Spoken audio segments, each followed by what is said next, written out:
نبی اکرم نور مجسم شفیع معظم صلی اللہ تعالی علیہ وسلم کے سارے معجزات ان لوگوں نے اپنی آنکھوں سے دیکھے تھے، اور ایک دوسرے کے سامنے بیٹھ کے حضور کی تعریفیں کرتے تھے کہ میرا بھتیجا ہے، اس نے کبھی جھوٹ بولا ہو، ہے کبھی امانت میں خیانت کی ہو، ہے کبھی۔ محترم ناظرین، السلام علیکم ورحمۃ اللہ تعالی وبرکاتہ۔ ناظرین، امید کرتا ہوں کہ آپ حضرات خیریت سے ہوں گے۔ میں اللہ کی بارگاہ میں دعا گو ہوں کہ اللہ تعالیٰ آپ تمام حضرات کو شاد و آباد رکھے۔ ناظرین، بہت ہی خوبصورت پیارا بیان لے کر حاضر ہوا ہوں، آپ اس ویڈیو کو اینڈ تک ضرور دیکھیں۔ انشاءاللہ تبارک و تعالیٰ زندگی جینے کا سلیقہ مل جائے گا، زندگی جینے کا طریقہ مل جائے گا، اور انشاءاللہ اللہ کی ذات سے توکل کی زندگی آپ جئیں گے۔ تو چلیے ویڈیو اسٹارٹ کرتے ہیں اور مکمل واچ کرتے ہیں۔ نبی اکرم نور مجسم شفیع معظم صلی اللہ تعالی علیہ وسلم کے سارے معجزات ان لوگوں نے اپنی آنکھوں سے دیکھے تھے، اور ایک دوسرے کے سامنے بیٹھ کے حضور کی تعریفیں کرتے تھے کہ میرا بھتیجا ہے، اس نے کبھی جھوٹ بولا ہو، ہے کبھی امانت میں خیانت کی ہو، ہے کبھی اس کے اندر کوئی نقص دیکھا ہو۔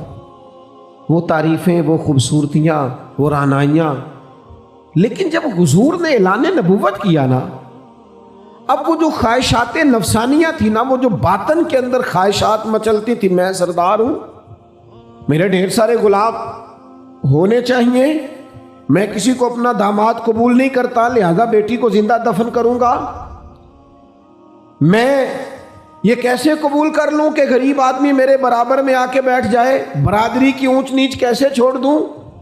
کل تک کہہ رہے تھے آپ صادق ہیں، آپ امین ہیں، آپ حسین ہیں، آپ باوقار ہیں، ہر چیز بیان کر رہے تھے، اور جیسے ہی کہا حضور نے کہ میں اللہ کا رسول بن کے آیا ہوں، جب ماننے کی باری آتی ہے نا، ماننے کی، حضور علیہ الصلوۃ والسلام پہاڑی پر تشریف فرما ہے، اور کریم محبوب علیہ الصلوۃ والسلام نے اونچی پہاڑی تھی، اس طرح کوئی آدمی یہاں دیوار پہ اوپر کھڑا ہو جاتا ہے تو آپ تو اس طرف نہیں دیکھ رہے، وہ ادھر بھی دیکھ رہا ہے، ادھر بھی دیکھ رہا ہے۔ اونچی پہاڑی پر حضور کھڑے ہو گئے، اور کھڑے ہو کے فرمایا، اگر میں تم سے کہوں کہ پہاڑی کے اس پار دشمن ہے اور وہ تیاری کر کے آ چکا ہے، تم پر حملہ آور ہو جائے گا، کیا میری بات مان لو گے؟ دیکھا نہیں تم نے، میں کہہ رہا ہوں دشمن ہے، تسلیم کرو گے؟ سارے مکے کے لوگ جمع تھے، کہنے لگے کیوں نہیں مانیں گے، آپ صادق بھی ہیں اور امین بھی ہیں، آپ کی زبان سے کبھی جھوٹ نکلا ہی نہیں۔ یہ خاص پیغام حسین کانفرنس میں عرض کرنا ہے آپ، بھئی میں اگر کہوں کہ اس طرف دشمن آ گیا ہے، تم نے نہیں دیکھا، میری زبان پر اعتبار کرتے ہو؟ یا رسول اللہ آپ صادق اور امین ہیں، آپ نے کبھی جھوٹ بولا نہیں، خیانت کی نہیں، 100% یقین ہے، مان لیں گے؟ یہ بات ماننے کو تیار ہیں، یہ بات تسلیم کرنے کو تیار ہیں کہ آپ صادق اور امین ہیں؟ تو حضور نے فرمایا جس زبان سے تم یہ ماننے کو تیار ہو نا کہ اس طرف دشمن کھڑا ہے، حملہ کر دے گا، اس زبان سے یہ بھی مان جاؤ کہ میں اللہ کا سچا رسول بن کے آیا ہوں۔ آپ میری بات کو سمجھیں، تھوڑی دیر پہلے بیک وقت کہہ رہے ہیں بالکل آپ جو کہتے ہیں حق اور سچ ہے، اور اب جب کہا میں رسول ہوں مان جاؤ، تو معاذ اللہ تعالیٰ ابو لہب کہنے لگا آپ کے ہاتھ ٹوٹ جائیں، آپ نے ہمیں اس کام کے لیے بلایا تھا، طرح طرح کی بولیاں بولنے لگے۔ جب مفادات پر چوٹ لگتی ہے، جب خواہشات نفس کو چھوڑنا پڑتا ہے، جب ذرا اپنی طبیعت پر کچھ چیزیں بوجھ بنتی ہیں، نفس ایک بچے کی طرح ہے، اس کی ایک بات مانو گے دوسری خواہش کرے گا، دوسری بات مانو گے تیسری خواہش کرے گا۔ اللہ کے محبوب علیہ السلام نے دعا فرمائی ہے، مسند امام احمد بن حنبل میں موجود ہے، حضور اللہ کی بارگاہ میں عرض کرتے ہیں تعلیم امت کے لیے، صرف ہمیں سمجھانے کے لیے، ورنہ تو معصوم عن الخطا ہے۔ محبوب اللہ کی بارگاہ میں عرض کرتے ہیں اے اللہ مجھے اس خواہش سے بچانا جو ایک اور خواہش میں مبتلا کر دے، اس خواہش سے بچانا جو خواہشات کے دروازے کھول۔ ہم اپنے نفس کو لے کر دین کے مقابلے میں کھڑے ہو گئے۔ میری برادری کہتی ہے کہ شادی میں ڈھول بجے گا، تماشا ہوگا، اور اللہ رسول کہتے ہیں کہ اس میں شریعت کا بول بالا ہوگا۔ حضرت سیدنا بلال حبشی رضی اللہ تعالیٰ عنہ کو جناب ابو ذر غفاری نے کہا، حبشن کے بیٹے بات سچی تھی۔ حضرت بلال کو تکلیف ہوئی، कोने में बैठ के रोए, और गुलाम रोए और आका को खबर ना हो। तड़पे जो हम यहाँ तो मदीने खबर गई। हुजूर अलैहिस्सलाम पता चला, महबूब ने मिंबर सजाया। हुजूर की आदत थी नॉमिनेट करके इस्लाह नहीं करते थे, बाई नेम नहीं, नामजद करके नहीं, ओवरऑल बात कर देते, समझने वाले समझ जाते। हुजूर फरमाने लगे लोगों को क्या हो गया है, मैंने तो जाहिलियत की सारी बातें पांव तले रोन दी थी, अभी भी कहते हैं बिलाल को अबशन का बेटा। हजरत अबू ज़र ग़िफ़ारी कहते हैं बाकी तो कोई ना समझे तो मैं समझ गया। बड़ा मुश्किल होता है मजमों में उठ के माफ़ी मांगना। हमारे यहाँ बाद लोग माफ़ी भी इस तरह मांगते हैं कि यूँ लगता है गन भी साथ पकड़ी हुई है, माफ़ी दो वरना गोली मार दूंगा। माफ़ी मांगने का भी तरीका सलीका नहीं आता। और दुनिया में कुछ ऐसे नफ्स परस्त हैं, इनको उस्तादों से माफ़ी मांगने पड़ी तो नहीं मांग सकते। मशाइख से माफ़ी मांगने आती है तो नफ्स के बंदे बन के नफ्स की गुलामी करते हैं, लेकिन अपनी इज्जत की जगहों को भी दुरुस्त नहीं करते। कितना बड़ा मुजरम है जो बाप से भी माफी ना मांग सके, जो मां से भी ना कह सके मैं गलती कर गया था। इतनी बड़ी नफ्स परस्ती, तूने आका बना लिया अपने नफ्स को अपना। मजमू में माफी मांगना, एतराफ करना, हक को कबूल करना, अपने नफ्स को ज़िबा करना। हजरत अबू ज़र ग़िफ़ारी मजमे के बीच उठ के खड़े हुए, चमकता दमकता चेहरा, कबूलियत हक का जज्बा, अपने नफ्स को चीर देना और उस पर पांव रख के रब रसूल का कुर्ब हासिल करने का जायका। जनाब अबू ज़र ग़िफ़ारी हजरत बिलाल के करीब गए और फिर उनके सामने लेट गए, रो के कहने लगे अबशन के बेटे उठा अपना पैर और रख मेरे सीने पे। मैं इस कौम को बताना चाहता हूँ कि था तो तू हबशन का बेटा, पर जब से मदीने वाले का कलमा पड़ा है कायनात में इज्जत वाला हो गया है।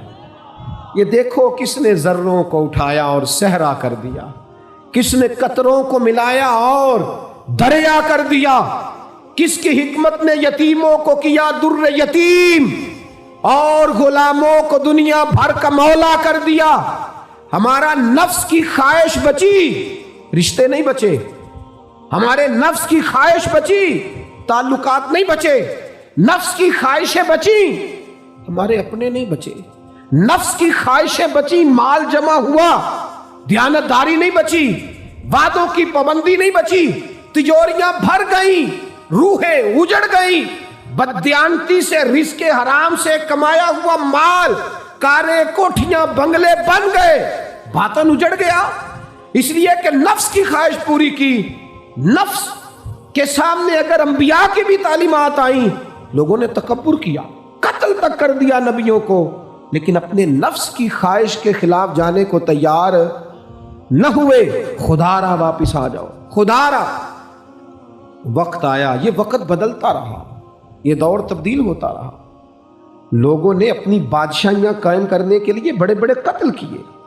हलाकू खान ने इंसानी खोपड़ियों के मीनार बनाए। लोगों ने बड़े बड़े जुल्म किए, जबर किए, खौफ और हिरास फैलाया।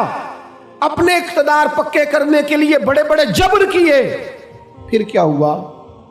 ऐसी ऐसी बीमारियां लगी जिनके इलाज ही कोई नहीं थे दुनिया में। भरी हुई तिजोरियां, पैसे बाहर गिर रहे हैं, पर डॉक्टर कह रहा है तेरा मर्जी वो है जिसका इलाज ही कोई नहीं। अल्लाह तबारक व तआला के कानून से जब लोग टकराते फिर पाश पाश हो जाते हैं। वक्त गुजरा, टाइम यजीद का आया। वक्त गुजरा तो टाइम उबैदुल्लाह इब्ने ज़ियाद का आया, टाइम शिमर का आया।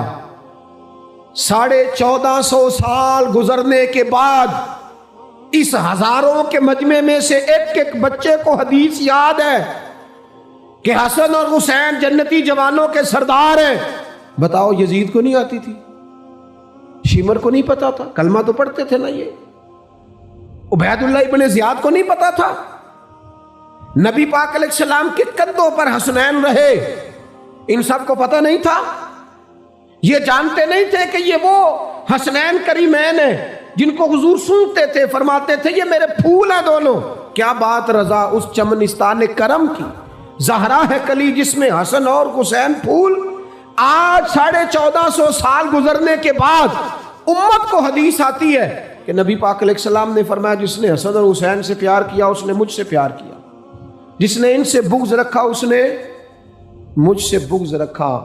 मैं तो इमाम अली मकाम रदी अल्लाह ताला अन्हु और यजीद के मामले में एक ही बात समझा हूँ, सबको पता था ये हुसैन इब्न अली, सबको पता था हक़ इनके साथ, सब जानते थे इनसे ज़्यादा अज़मत किसी की नहीं, लेकिन अपने नफ्स की ख्वाहिशों पर कंट्रोल नहीं कर सके। पूरी उम्मत का इस वक्त मसला ज़रूरियात का नहीं, ख्वाहिशात का है। 2 कदम पीछे हटें ख्वाहिशों के लिए, 4 कदम आगे बढ़ें दीन के लिए। 2 कदम पीछे हटें अपनी ख्वाहिशात को छोड़ें, 4 कदम आगे बढ़ें मुल्क के लिए, मिल्लत के लिए। 2 कदम पीछे हटें अपनी ख्वाहिशात को छोड़ें, 4 कदम आगे बढ़ें नज़रिए के लिए और फ़िक्र के लिए और इमाम हुसैन के पैगाम के लिए। आज मैं आपसे गुजारिश करूँगा, अगर अना बचाओगे तो रूहानियत नहीं बचेगी, अगर नाम बनाओगे तो काम नहीं होगा। फाज़िल बरेलवी ने कहा था, बेनिशानों का निशान मिटता नहीं, हमारा तो मिटते मिटते भी नाम हो ही जाएगा। अपनी ज़िंदगी से नफसानी ख्वाहिशात को निकाल दो, वरना ये बड़े बड़े फजीलत माआब लोगों के सामने भी खड़ी हो जाती।